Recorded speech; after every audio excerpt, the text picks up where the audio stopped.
حضرت جناب سیدنا سری سختی رحمتullah علیہ فرماتے ہیں میرا دل سخت ہو گیا تھا، میں بڑا پریشان رہتا تھا۔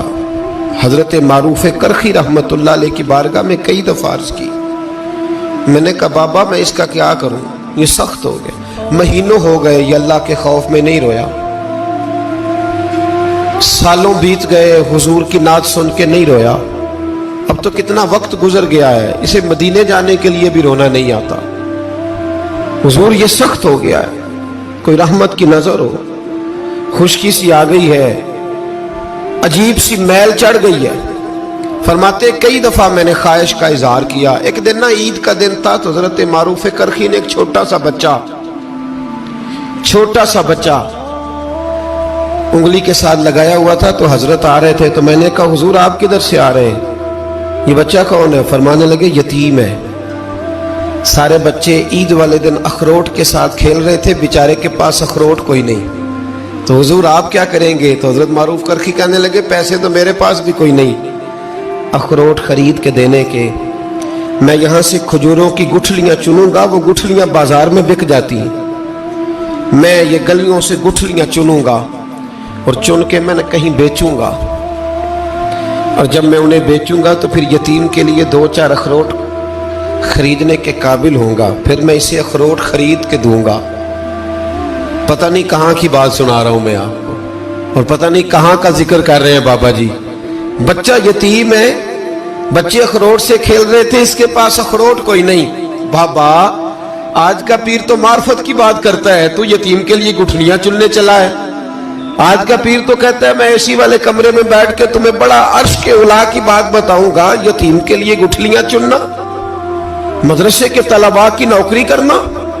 یتیموں کا، غریبوں کا، ان مجبوروں کا خیال کرنا، یہ تو رواج ہی نہیں ہے آج کا۔ بابا تو کیا کہانی سنا رہا ہے؟ تو حضرت معروف کرخی کہنے لگے گٹھلیاں چنوں گا، پھر انہیں بیچوں گا، پھر جب کچھ پیسے ملیں گے نا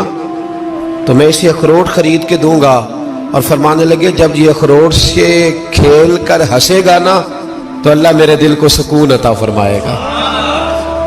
میں گٹھلیاں چننے جا رہا ہوں، میں مزدوری کرنے تیری تلاش میں پھرا میں جنگل پہاڑ اور دشت میں۔ تو حضرت سری سختی فرماتے ہیں میرے گھر میں پیسے تھے، میں نے کہا حضور اگر یہ نوکری مجھے مل جائے تو میں غلام جو ہوا، اگر مجھے دے دے یہ نوکری تو میں نہ کر لوں؟ فرمانے لگے تو کر لے۔ فرماتے میں اس یتیم کو پہلے گھر لے گیا، وہاں سے میں نے پیسے لیے، پھر بازار لے گیا، کپڑے خریدے، اس کے لیے ٹوپی خریدی، پھر میں نے اسے 2 کھجوریں کھلائیں، پھر اخروٹ خرید کے دیے۔ حضرت سیدنا معروف کرخی کہتے ہیں اس کو میں نے چیزیں دے کے نا، وہ بچہ تھا، بچے ہی ہوتے ہیں،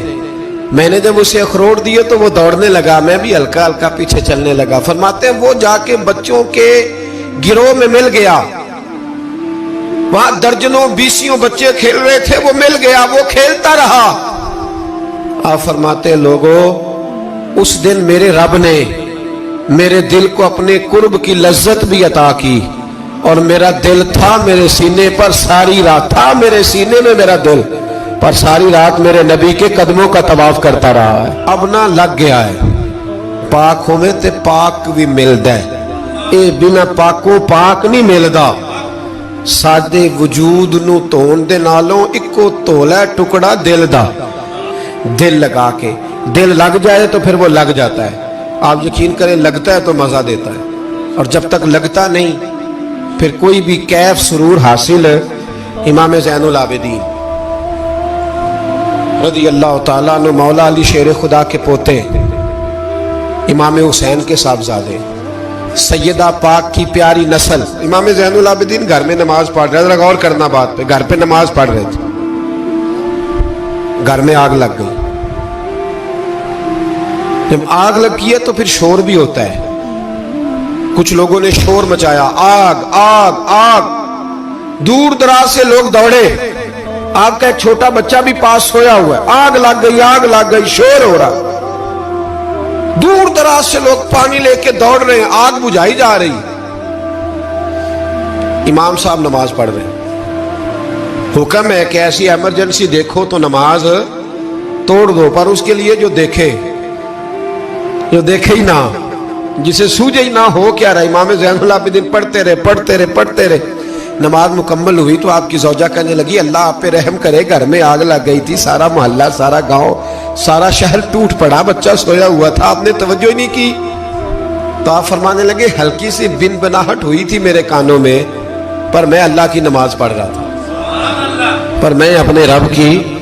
میں اس کی نماز پڑھ رہا تھا، تیرے عشق کی انتہا چاہتا، تیرے عشق کی انتہا چاہتا، تیرے عشق کی انتہا چاہتا، میری سادگی دیکھ کیا چاہتا ہوں، ذرا سا تو دل ہے مگر شوخ اتنا، وہی لن ترانی سنا چاہتا ہوں، مجھے کیا خبر ادھر کیا ہو رہا، ادھر میں تو اس کے ساتھ میرا تعلق تھا، میں تو اللہ کی بارگاہ میں حاضر تھا، مجھے کیا پتا۔ بی بی کہنے لگی آگ لگ گئی تھی، تو فرمانے لگے بھلی مانس چپ کر، تم دنیا کی آگ بجھا رہے تھے، میں جہنم کی آگ بجھا رہا تھا، تم لوگ اپنے شور میں تھے تو میں اپنے ذائقے میں۔ الذین ہم فی صلاتہم خاشعون، فرمایا یہ لوگ اپنی نمازوں میں عاجزی کر دل لگا کے کرتے ہیں جو کرتے ہیں۔ وہ بڑی خوبصورت مثال ہے، حضرت رومی نے لکھی ہے، بڑی مشہور بھی ہے۔ ایک نمازی نماز پڑھ رہا تھا، میری طرح کا نمازی، مجنو اس کے آگے سے گزر گیا، لیلا کے گھر جا رہا، تو نمازی اتحیات پہ تھا، اتنی دیر میں اس نے بھی نماز مکمل کر لی، تو پیچھے سے جا کے مجنو کا گریبان تھاما، کہنے لگا شرم نہیں آتی تجھے، مسئلے کا نہیں پتا، نمازی کے آگے سے نہیں گزرنا چاہیے؟ تو کہنے لگا یار معاف کر دو، مجنو کہنے لگا معاف کر دو، غلطی ہو گئی، حالانکہ شہزادہ تھا، پر معافیاں کیوں مانگ رہا ہے؟ اس لیے کہ کسی سے دل جو لگ گیا ہے، عاجزی آ گئی، ان کے چل یار معاف کر دے، تیری مہربانی، نمازی ناراض نہ ہو جائے، نمازی بڑے ڈاڈے ہوتے ہیں، کئی دفعہ بڑے سخت ہوتے ہیں، نمازی تھا بڑا پکا، تو وہ کہنے لگا نہیں، نماز خراب کر دی تو نے، تجھے پتہ نہیں آگے سے نہیں گزرنا چاہیے، اور ویسے بھی زمانے کا رواج ہے جو معافی مانگ لے لوگ سمجھتے ہیں بزدل ہے، یہ بھی بڑا مسئلہ ہے، آپ تھوڑا سا کہہ دے کہ جب دیکھی جائے گی جو ہوگی، لوگ سمجھتے ہیں نہیں ہے دم کم، معافی مانگ لے سامنے والا بگڑ جاتا ہے، اللہ ماشاءاللہ، لیکن اس کا مطلب یہ نہیں کہ ہم معذرت کرنی چھوڑ دیں، وہ اگر بری عادت پہ ہے تو ہم نے اپنی اچھی عادت کو قائم رکھنا ہے، تو کہا جناب معاف کر دے، تو نمازی کہنے لگا نہیں تجھے عقل نہیں ہے، نمازی کے آگے سے نہیں گزرنا چاہیے، پھر مجنون نے بڑی بات کر دی، پھر ایک عاشق نے عاشقوں والا جملہ بولا، پھر ایک محبت کرنے والے نے بڑی بات کی، کہنے لگا یار نمازی میں تو معافی مانگ رہا ہوں تو نہیں دے رہا، چل ایک سوال کا جواب ہی دے دے کہ میں تو عورت کے عشق میں جا رہا تھا، مجھے تو نظر نہیں آیا کہ تو نماز پڑھ رہا ہے، میں تو بی بی کے عشق میں تھا، مجھے تو نظر نہیں آیا، تو بتا تو رب کے عشق میں تھا، تو مجھے کیسے دیکھ رہا تھا، میں تجھے کیسے نظر آیا، حالانکہ تو اللہ کے عشق میں کھڑا تھا، مالک حقیقی کی محبت میں تیری میرے اوپر نظر کیسے پڑ گئی، میں تو عورت کے عشق میں تھا۔ اب نمازی صاحب شرمندہ ہو گئے، مجنو کہنے لگا آج کے بعد جب رب کی بارگاہ میں کھڑے ہونا نا تو والذین آمنوا اشد حبا للہ، پھر نماز کے لیے نہیں اس کے پیار میں بھی کھڑے ہونا،